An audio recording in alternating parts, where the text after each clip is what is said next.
headlines of this hour on VTV News. Government convenes April's lawmaking session. And later on, Symposium held in Dien to affirm VTV4 victory as a symbol of national solidarity and patriotism. In our world news, South Korea's opposition wins in a landslide parliamentary elections.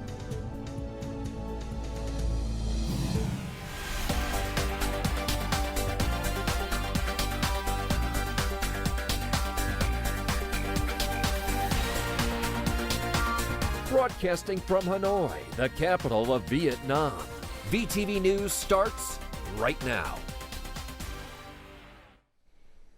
Good morning. It is currently 8 a.m. local time and you're tuning in to 30 minutes of VTV News. I'm Dien with the latest updates. Now, the party's Central Committee's Secretariat on April the 10th issued a directive on enhancing the party's leadership over the fight against illegal, unreported and unregulated or IUU fishing and sustainably developing the fisheries sector. The directive highlighted the fisheries sector's development over the past years. However, it also pointed out that the sector has yet to secure truly sustainable development or fully comply with anti-IUU fishing regulations.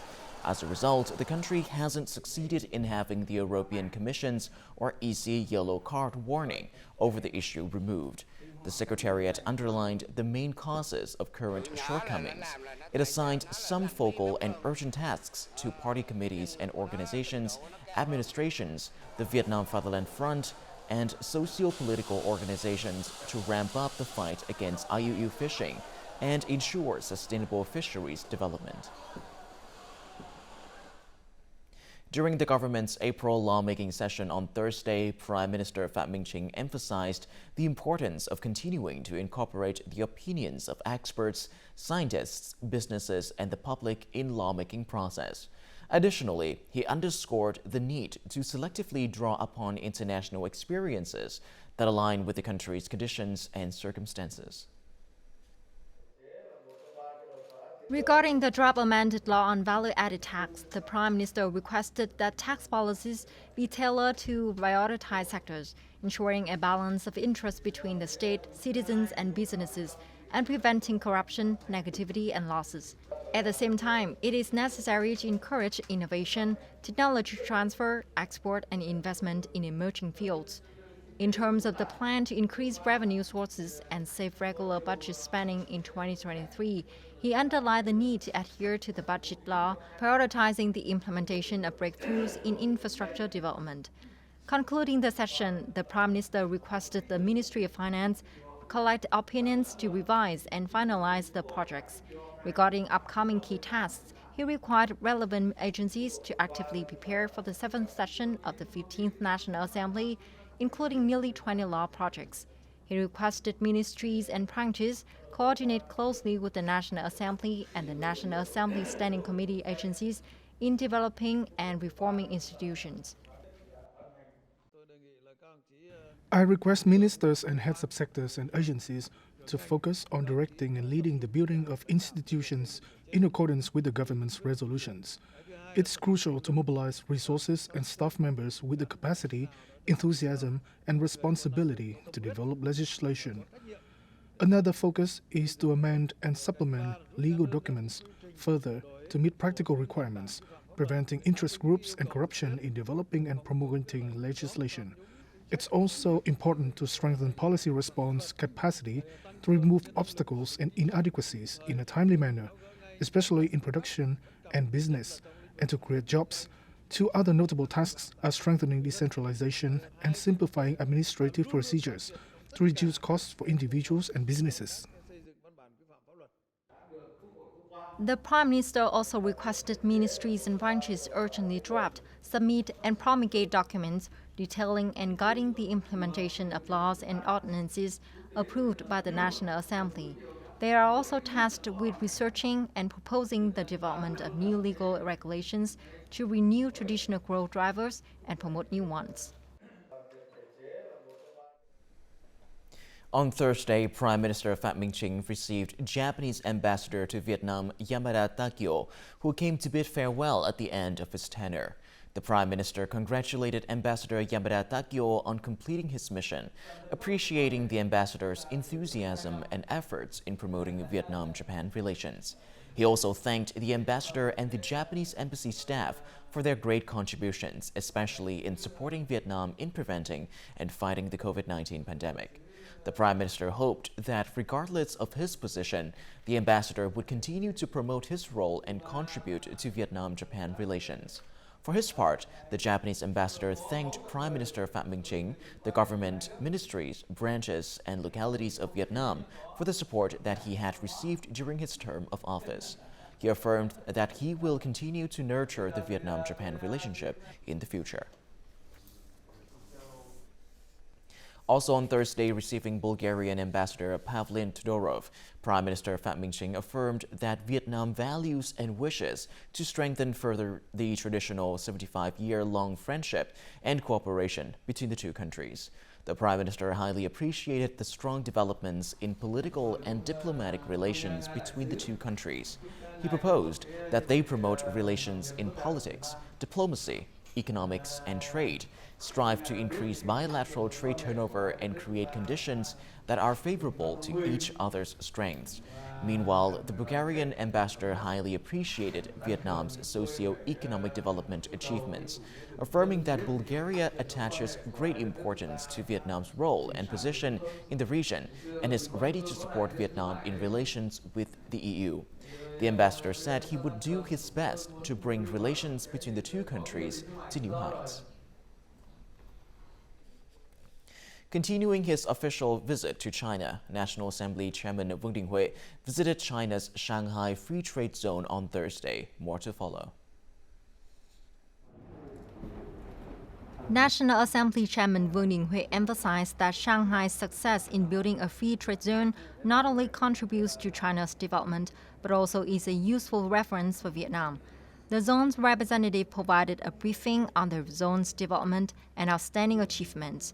Over the past 10 years, it has been expanded from 20 to 120 square kilometers.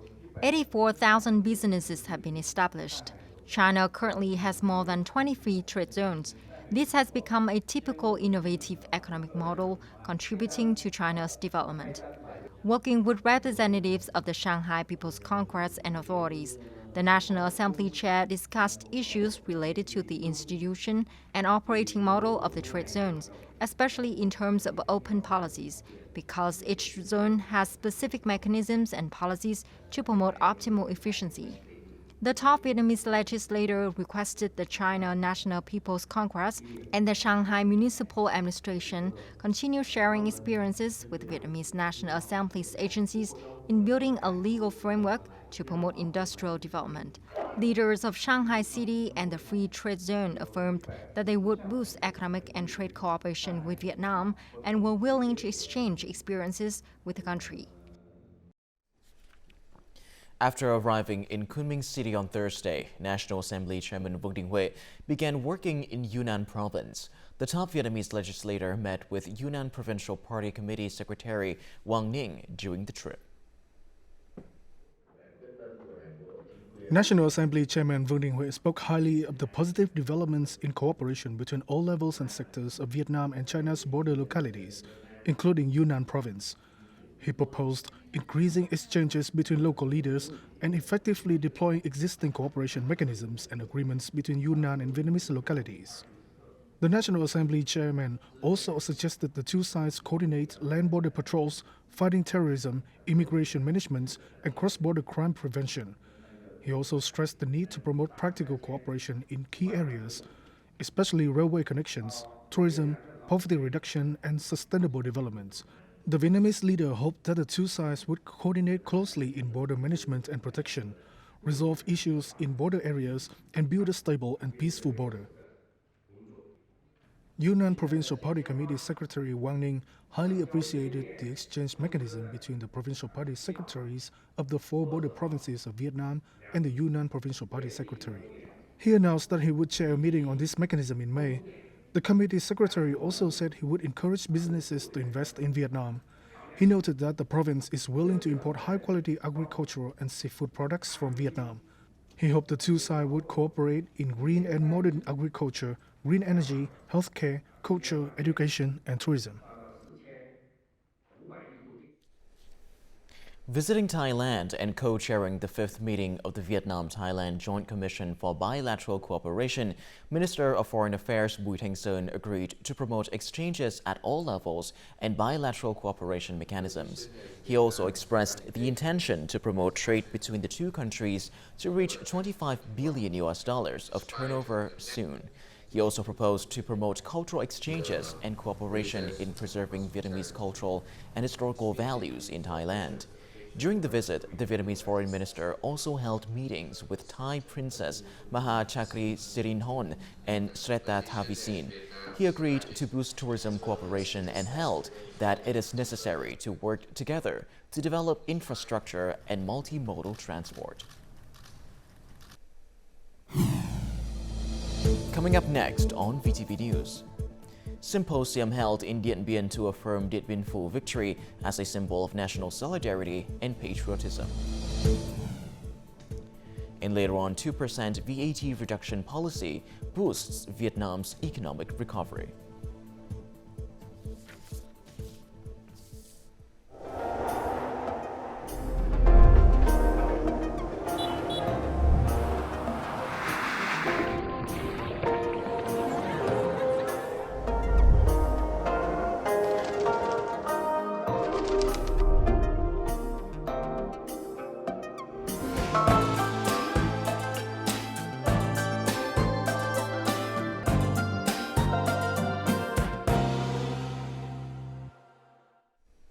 Welcome back to VTV News Live.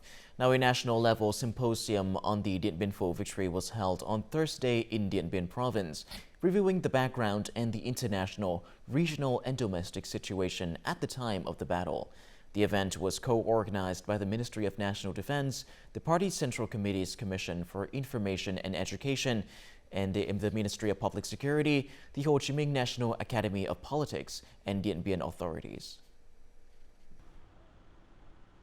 More than 100 research papers highlighting strategic visions and coherent policies of the Central Committee under the leadership of President Ho Chi Minh during the Battle of Điện Biên Phủ were on display.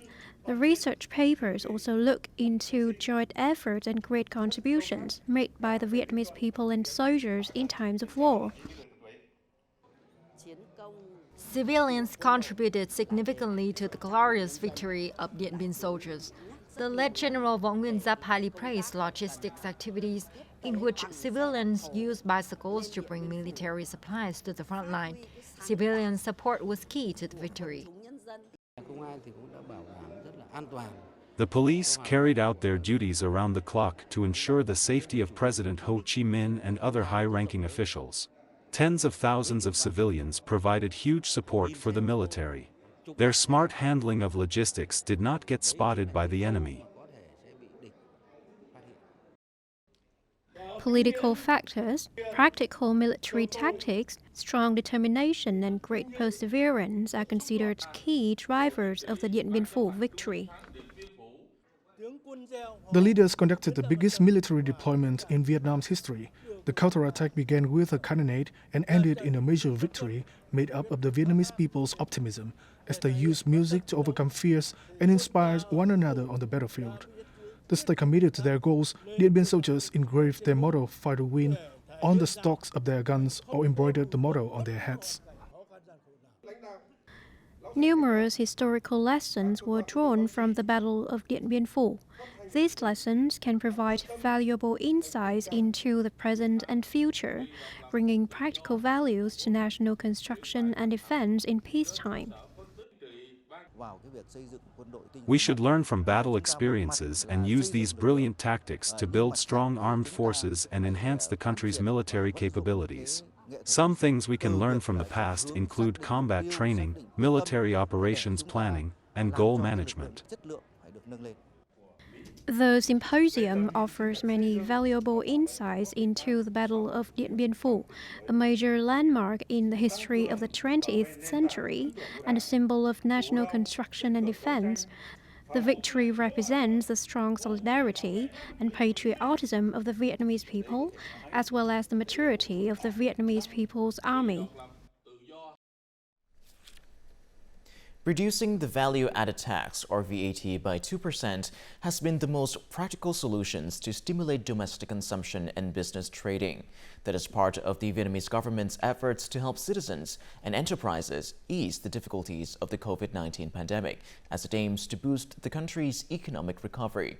Policymakers, experts, and businesses have proposed extending the VAT reduction policy until the end of this year.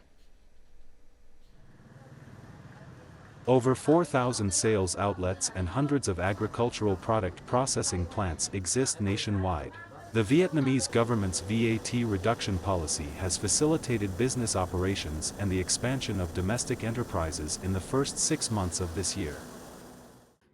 The policy has motivated domestic businesses to lower their prices, increase sales, and enhance human resource quality.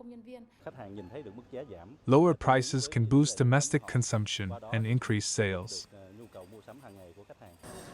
While many countries have struggled to cope with rising inflation, Vietnam's inflation rate has been under control thanks to the VAT reduction policy. Domestic businesses have increased their sales and profits as raw materials costs go down. 10,000 household businesses have become enterprises.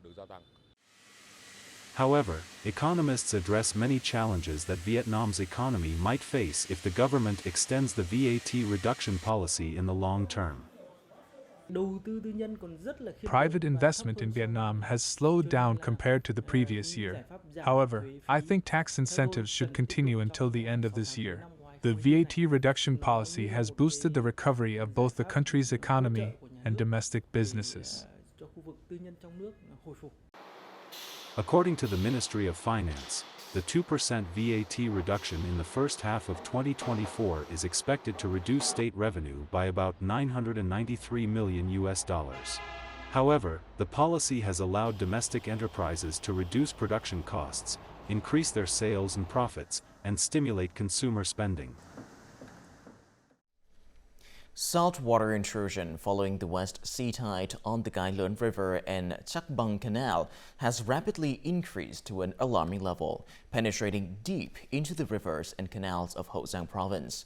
Salinity concentrations in some areas have surged to 9.5 parts per thousand. The local agriculture and rural sector is actively promoting measures to respond and protect daily life and production. Due to severe heat, the salinity of Kênh Lô sluice gate has risen to a high level.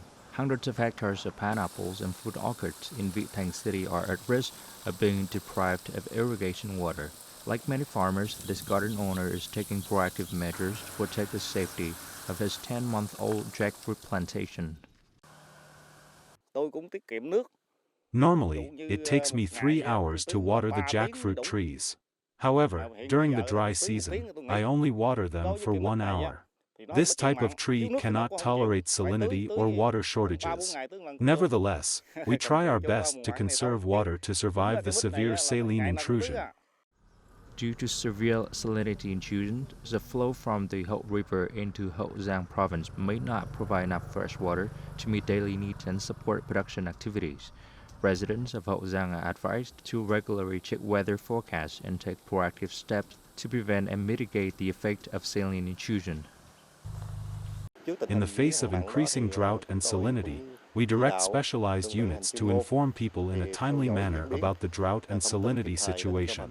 At the same time, we also promote other practical solutions to respond to high saline levels.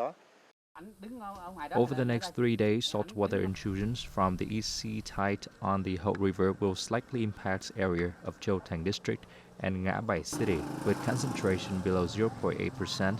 In response to the peak of the dry seasons and to protect fruit orchards from saline intrusions, residents of Hậu Giang province should proactively store fresh water for both production and daily life. On Thursday, the People's Committee of Chà Vinh Province announced a decision to recognize the Chà Vinh Khmer People's Dom Lung Neakta Festival as a national intangible cultural heritage.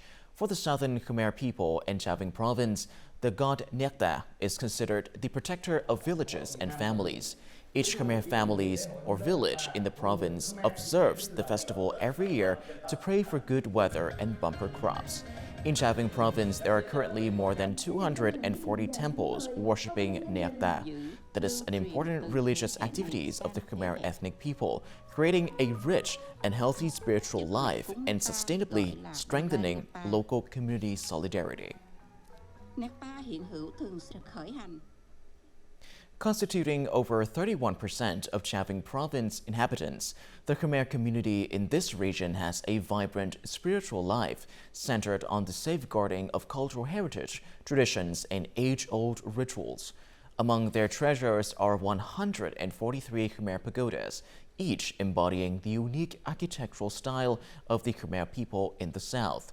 Among these sacred sites stands one of the Chà ancient pagodas with a history spanning over a millennium.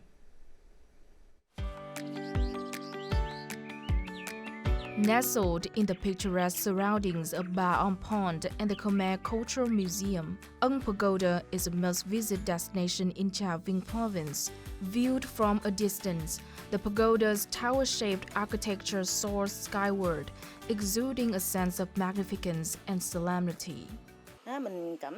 I also really like this pagoda. The scenery and architecture are beautiful.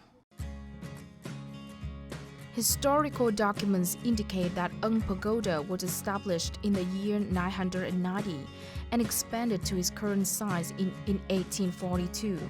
Although the temple has been renovated multiple times since then, the main hall largely maintains its original features.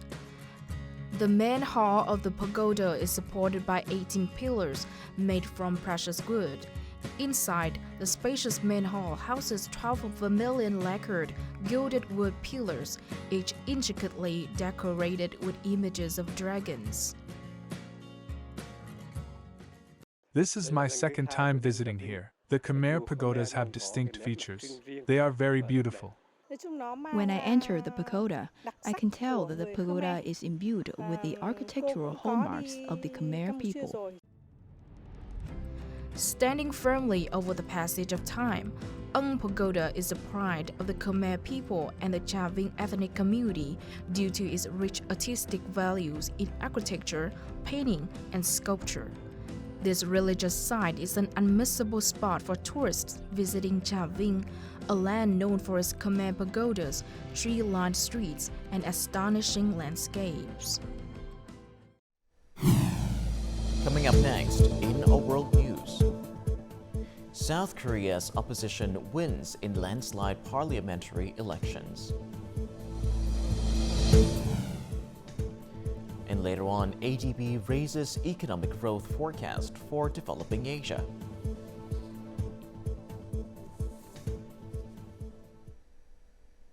Now moving on to our world news, South Korea's Liberal Opposition Party won a landslide victory in Wednesday parliamentary elections. According to the National Election Commission of the Republic of Korea, the main opposition Democratic Party, which already holds majority control, 175 seats in Korea's 300-member single-chamber parliament. The ruling People Power Party took home 108 seats, becoming an even smaller minority than it is now. South Korean Prime Minister Han Duck-soo and top presidential officials offered to resign after their ruling party suffered a crushing defeat in parliamentary elections. President Yoon Suk-yeol said he humbly accepted the election result. He also vowed to reform state affairs to stabilize the country's economy and maintain people's livelihoods. Developing Asia's growth this year is expected to be slightly stronger than previously forecast, thanks to healthy domestic demand in many economies, the Asian Development Bank, or ADB, said on Thursday. The ADB nudged up its 2024 growth forecast for developing Asia to 4.9% from 4.8% projected in December. But it warned of persistent challenges, such as rising geopolitical tensions, particularly in the Middle East, that could disrupt supply chains and reignite inflation. ADB's growth forecast this year was slightly weaker than the region's 5% growth in 2023. Growth for 2025 was also forecast at 4.9%, according to ADB. policymakers should remain vigilant as there are a number of risks. These include supply chain disruptions, uncertainty about U.S. monetary policy, and the effects of extreme weather. The law to restore nature would be among the EU's most significant environmental policies, requiring countries to introduce measures to restore nature on a fifth of their land and sea by 2030. It aims to improve the declining health of Europe's natural habitats, which is 81% of which are classified as in poor condition. However, the law has faced backlash from some governments and lawmakers who are concerned that it would impose burdensome rules on farmers or conflict with other uses of land, such as industry and housing construction. The European Union's flagship policy, aimed at restoring damaged nature, is in limbo. A vote to pass the law was cancelled when Hungary withdrew its support for the bill. So Hungary still completely agrees with the objectives of the proposal. You have to know that in Hungary right now already approximately 1/3 of the country's territory is in near nature status. So we still think that at national level it is possible to do everything that is necessary to have nature protection. Some EU diplomats stated that Hungary's already extensive protected natural areas meant the country could comply with the contents of the EU nature law, suggesting that Budapest's move was purely political. Other countries warned against cancelling the policy. As you've read, it seems that we don't have any more qualified majority because it seems then that Hungary has changed its vote. It is still a priority for the Belgian presidency to land and to succeed in this file, and we will do our best to do that. What is important, though, is that we make sure that all those Europeans who are very much worried about what is happening in terms of climate change, but also articulate their worries about competitiveness and how this affects their lives, that all these concerns are taken into account. The nature law is the most recent EU environmental policy to face scrutiny, as policymakers rush to address months of farmer protests. These protests are fueled by grievances, including stringent green EU regulations. In an effort to calm the protests, the EU has already relaxed numerous green rules. Campaigners in the UK have called for the phasing out of 10 toxic pesticides used by farmers in the country. Over half of UK food samples, which include fruits, vegetables and spices, contained concerning amounts of quote-unquote forever chemicals.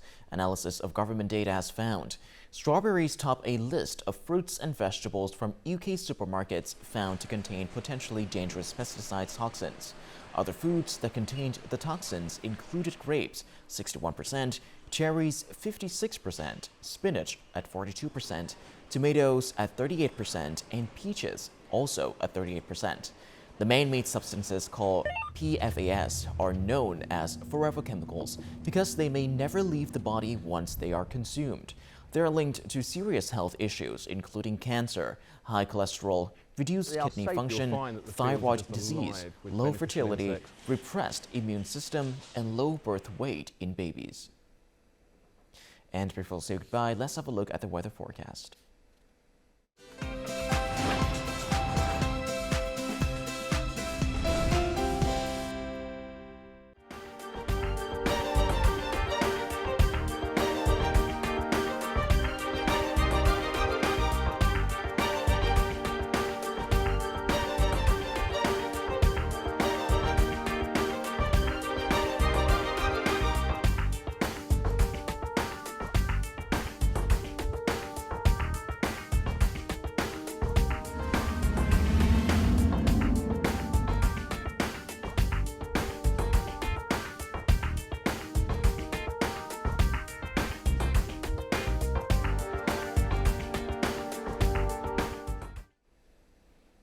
And that is all that we have for this hour on VTV News. To rewatch our program, you can visit our website or YouTube channel or download a mobile app VTVgo for more. Thank you for watching, and goodbye for now.